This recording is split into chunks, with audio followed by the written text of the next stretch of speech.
அடுத்து நம்ம என்ன பார்க்க போறோம்னா இண்டிகோ கிளர்ச்சி. இண்டிகோ கிளர்ச்சி எப்ப நடைபெறுதுன்னா 1856 to 60 இண்டிகோ கிளர்ச்சி ஏற்படுது. இண்டிகோ கிளர்ச்சியோட முக்கிய நிதி என்னன்னா, இண்டிகோங்கிறது ஒரு கருநீல சாயத்தை குறிக்குது. அந்த கருநீல சாயம் வந்து உலகம் முழுவதும் ஆடை தயாரிப்பு தொழிலகங்கள்ல வந்து பயங்கரமான ஃபேமஸான இது பண்றாங்க.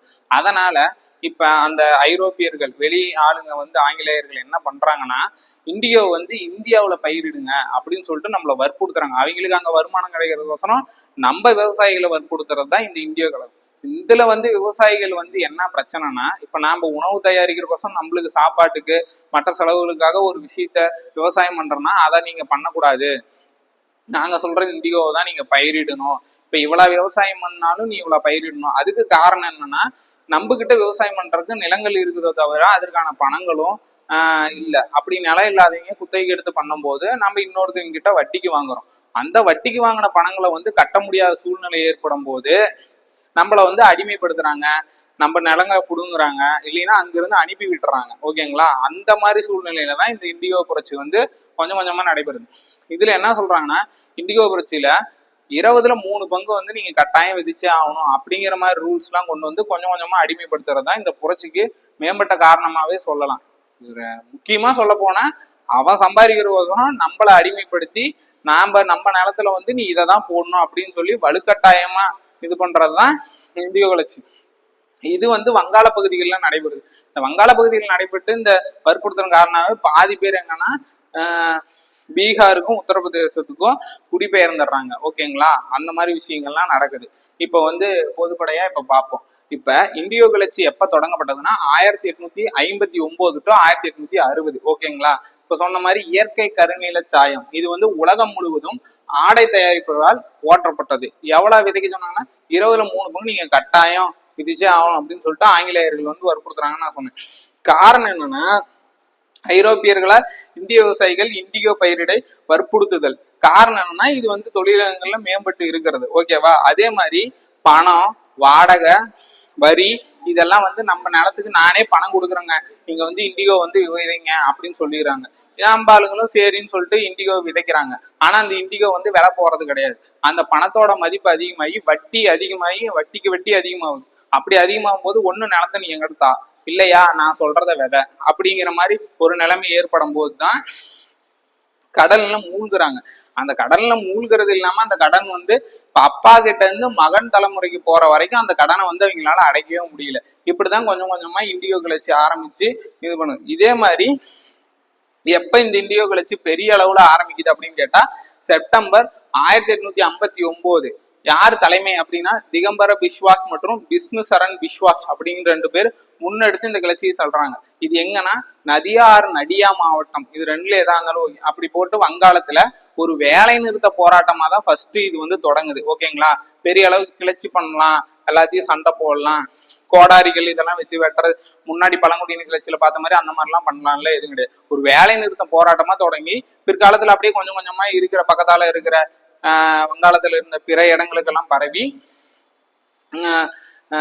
பெரிய அளவுல ஒரு போராட்டமா மாறுது. இதுல என்ன பிரச்சனை, இன்னொரு நற்செய்தி என்னன்னா, இப்ப இதுல வந்து இந்துக்கள் தனியா, இந்து இஸ்லாமியர்கள் பிரச்சனை, வந்து பெண்கள் எல்லாம் இதுல கலந்துக்கலாம் அந்த மாதிரி இல்லாம இதுல பாதிப்படைஞ்சது இந்து விவசாயிகள், இஸ்லாமிய விவசாயிகள் மற்றும் பெண்கள் எல்லாருமே இதுல வந்து பாதிப்படைனால 3 பேரும் சேர்ந்துதான் இந்த கிளர்ச்சிக்கு முக்கியத்துவமா இருந்திருக்காங்க. அதே மாதிரி இவங்களோட கிளர்ச்சிக்கு வந்து என்ன ஆதாரம், இப்ப கிளர்ச்சி பண்றாங்கன்னா நம்மளுக்கு இப்ப பார்த்தோம்ல கோல்ட் கிளர்ச்சி அப்படின்னா அவங்க வந்து மேளங்களை முடக்கியும் அம்புகளை எய்தும் அந்த மாதிரி. இப்ப சாந்தல் கிளர்ச்சினா விஷம் தடவிய அம்புகளை வச்சு அட்டாக் பண்றது அந்த மாதிரி பார்க்கும்போது இவங்க வந்து குடம் மற்றும் உலோக தட்டுகள் போன்றவங்களை வந்து எதிர்ப்பு நிதா பயன்படுத்துறாங்க. இப்ப குடம் மற்றும் உலோக தட்டுகளை எதிர்ப்பு நிதாக பயன்படுத்திய கிளர்ச்சி என்ன கிளர்ச்சின்னு கேட்டீங்கன்னா இண்டிகோ கிளர்ச்சி. எப்ப வருஷம் கேட்டா 1859 1860. இப்ப இந்த கிளர்ச்சி எல்லாம் முடிஞ்ச பிறகு இது அடக்கறைக்கு என்ன பண்றாங்கன்னா அவுரி ஆணையம் ஒண்ணு போடுறாங்க. அந்த அவுரி ஆணையம் எப்படின்னா 1860. இந்த அவுரி ஆணையம் எப்போது முழுமனதாக செயல்படுது அப்படின்னா 1862 பாகம் 6 படி உருவாக்கப்படுது. ஓகேங்களா? அதே மாதிரி சொன்ன பயணி தான், இந்த விவசாயிகள் வந்து வங்காளத்துல ஒடுக்கப்படுறது காரணமா பல இடத்துக்கு இடப்பெயர்வு மேற்கொள்றாங்க. அப்படி இடப்பெயர்வா எந்தெந்த ஸ்டேட்டுக்கு போனாங்கன்னா பீகார் மற்றும் உத்தரப்பிரதேச பகுதிகளுக்கு பரவுறாங்க. இதுல முக்கியமான பாயிண்ட் என்னன்னா, இண்டிகோ எப்ப 1859 to 60. இண்டிகோ எவ்வளவு பயிரிடணும்னு வற்புறுத்த போறாங்கன்னா 20ல 3%. இண்டிகோ காரணம் என்ன அப்படின்னா கடன் அதிக சுமையாவது நம்மளால கட்ட முடியல, அதனால நம்ம தந்தை கிட்ட இருந்து மகன் கடன் செலுத்துற வரைக்கும் அந்த வட்டிகள் வந்து வளர்ந்துகிட்டே போகுது. எப்ப பிரச்சனை ஆரம்பிக்குதுன்னா 1859. தலைவர் யாருன்னா திகம்பர் பிஸ்வாஸ் மற்றும் விஷ்ணு சரண் பிஸ்வாஸ். எங்க தொடங்குதுன்னா நதியா மாவட்டம், வங்காளத்துல ஒரு வேலை நிறுத்தமா தொடங்குது. ஆனா இது காலம் ஆவ ஆவ பெரிய லெவல பிரச்சனையாகுது. இதை நிறுத்துறதுக்கு தான் ஒரு ஆணையம் கொண்டு வராங்க. என்ன ஆணையம்னா கௌரி ஆணையம். அது அப்பனா 1860 ஆணைய சட்டப்படி பரிந்துரைச்சு 1862 பாகம் 6ல இந்த கிளர்ச்சியை வந்து முடிக்கிறாங்க, உருவாக்கி. இதோட இந்த கிளர்ச்சி வந்து முடிஞ்சுது. புக்ல வந்து இவ்வளவுதான் இருக்கு. இந்த கண்டென்ட்டோட முக்கியமான இது ஃபர்ஸ்ட் நீங்க வந்து எதா இருந்தாலும் புக்கை அடிப்படையா வச்சு இந்த கண்டென்ட்டை நல்லா ஞாபகம் வச்சுக்கோங்க. முக்கியமா கேட்கறதே அவ்வளவுதான். இண்டிகோனா வருஷம் என்ன, இண்டிகோனா என்ன கருநீல சாயமா என்னன்னு கேட்பாங்க, எப்ப எவ்வளவு பர்சன்டேஜ் விதைக்க சொன்னாங்க, எங்க வந்து முதல்ல பிரச்சனை ஆரம்பிச்சிச்சு நதியா மாவட்டம், அந்த பிரச்சனை எப்படி இருந்துச்சு, போரின் கிளர்ச்சி அடிப்படையில சண்டை அந்த மாதிரினா அப்படி கிடையாது, ஒரு வேலை நிறுத்த போராட்டமா தான் ஆரம்பிச்சு. இந்த மாதிரிதான் வந்து கேள்விகள் இப்பெல்லாம் கூட்டுல வைக்க ஆரம்பிக்கிறாங்க.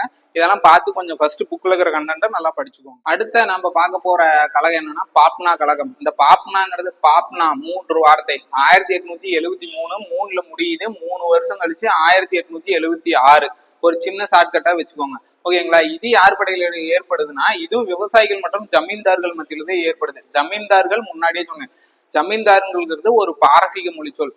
ஜமீனுங்கிறது நிலத்தையும், தார் அப்படிங்கிறது உரிமையாளரையும் ஒண்ணுன்னா ஜமீன்தார்கள் அப்படின்னு பெயர் பெற்றார்கள். இது நில உடைமைதாரர்கள் அப்படின்னு சொல்லலாம். இதை வந்து இப்ப எங்க தொடங்குது அப்படின்னு கேட்டா பாப்னா கழகம் வங்காளத்துல பாப்னாங்கிற ஏரியாவில தொடங்குது. அதுதான் பாப்னா கழகம். அது எப்பன்னா 1873 to 76. இந்த கழகம் தொடங்கி எங்க கொண்டு போறாங்கன்னா யாரு இதுக்கு தலைவர் அப்படின்னா யூசுப் சாஹி பர்கானாவில் இருக்கிற கேசப் சந்திர ராய் அப்படிங்கிறவர் தான் இந்த பாப்னா கழகத்தோட தலைவரா செயல்படுறாரு. அதே மாதிரி இந்த கழகம் எதுக்குன்னா அதிக வரி வசூல், விவசாய வாடகை செலுத்தவில்லை என போலி காரணங்கள் கூடுறாங்க. அதாவது என்னன்னா இது திரும்பவும் இதேதான், விவசாயிகள் வந்து நிலங்களுக்கு விவசாயம் பண்ண பணம் இல்லை அப்படின்னு சொல்லிட்டு வட்டி கடைக்காரன்ட்ட பணம் வாங்கியிருக்கீங்கன்னா நான் செலுத்த வேண்டிய பணத்தை விட அதிக வட்டி எனக்கு விதிக்கிறாங்க, அந்த வட்டியை என்னால செலுத்த முடியல, நீ வந்து வாடகை தர மாட்டேங்கிற அப்படி இப்படின்னு சொல்லி போலி காரணம் சொல்லி நம்ம நிலத்தை அபகரிக்கிறது, இல்லைன்னா அவங்க விருப்பப்பட்ட நிதை வந்து விதைக்க வைக்கிறது. இந்த காரணங்கள் தான் திரும்ப பாப்னா கழகத்துல ஏற்படுது. இந்த பிரச்சனை வந்து பாப்னா முழுவதும் பரவி பின் கிழக்கு வங்காளத்தின் மற்ற மாவட்டங்களுக்கும் பரவுது. ஓகேங்களா. இந்த பாப்னா எங்க இருக்குன்னா பாப்னா முழுவதும் பரவி கிழக்கு வங்காளத்துல. இப்போ பேசிக்கா நம்ம பார்த்தோம்னாவே இந்த மாதிரி கலகம், கலவரம், விவசாய கிளர்ச்சி எல்லாமே வங்காளத்துலதான் நடைபெற்றிருக்கும். அது கிழக்கு வங்காளத்துல நிறைய நடைபெற்றிருக்கும். அதை ஞாபகம் வச்சுக்கோங்க. நாளைக்கு ஒரு குழப்பம் ஏற்பட்டா கூட கொஞ்சம் வங்காளத்தை வந்து ஏதோ ஒரு ஆப்ஷன்ல குழப்பமா இருந்தா வங்காளத்தை இருந்தா கொஞ்சம் யோசிச்சு பாருங்க. பாப்னா முழுவதும் பரவி பின் கிழக்கு வங்காளத்தின் மற்ற மாவட்டங்களுக்கு இது பரவுது. ஓகேங்களா. இவங்க என்ன பண்ணாங்கன்னா இந்த பாப்னா கழக விவசாயிகள் கொஞ்சம் கொஞ்சமா கொஞ்சம் அறிவு தெளிவோட இதை பத்தியான சட்டங்களை படிக்கிறாங்க, இதற்கான விவசாய கழகங்களை உருவாக்குறாங்க போன்ற இதனால பாப்னா கழகம் முடிவுக்கு வருது. இந்த கழகத்தை பத்தி அந்த அளவுக்கு புக்ல இல்ல.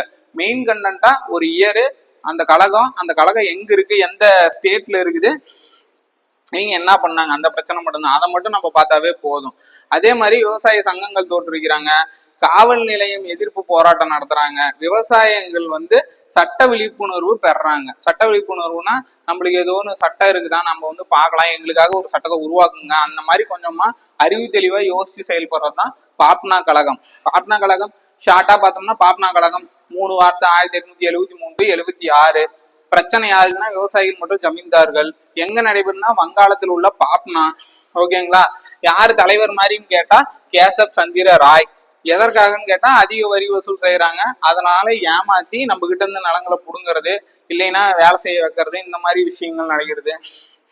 எங்க பரவுதுன்னா பாப்னா முழுவதும் பரவி திரும்ப கிழக்கு வங்காளத்துல இருக்கிற அனைத்து பகுதிகளுக்கு இது பரவ ஆரம்பிக்குது. அவ்வளவுதான் பாப்னா கழகத்தை பத்தி புக்ல இருக்க மொத்த சோர்ஸ் கண்டென்ட் இவ்வளவுதான். நீங்க இதை மட்டும் ஒரு இயரை ஒழுங்கா பாத்தீங்கன்னா கூட போதும். இப்ப அவ்வளவுதான். ஆப்ஷன்லயே இப்ப பொறுத்துக்களை கேட்டீங்கன்னாவே இண்டிகோ புரட்சி எப்ப, பாப்னா கழகம் எப்ப, அந்த மாதிரி கோல் கிளர்ச்சி எப்ப, இதெல்லாம் வந்து ஆப்ஷன்ல வச்சு பொறுத்துக்களை வைப்பாங்க, கூட்டுல வைப்பாங்க, சரியான இணை வைப்பாங்க.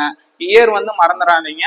அதே மாதிரி தலைவர் யாரு, ஒரு புரட்சியா அது புரட்சிக்கு தலைவர் யாரு, அவ்வளவுதான். இண்டிகோ புரட்சியா திகம்பர் பிஸ்வாஸ், விஷ்ணு சரண் பிஸ்வாஸ், அவ்வளவுதான். பாப்னா கழகமா கேசப் சந்திர ராய், இந்த மாதிரி எடுத்துக்கோங்க, அவ்வளவுதான்.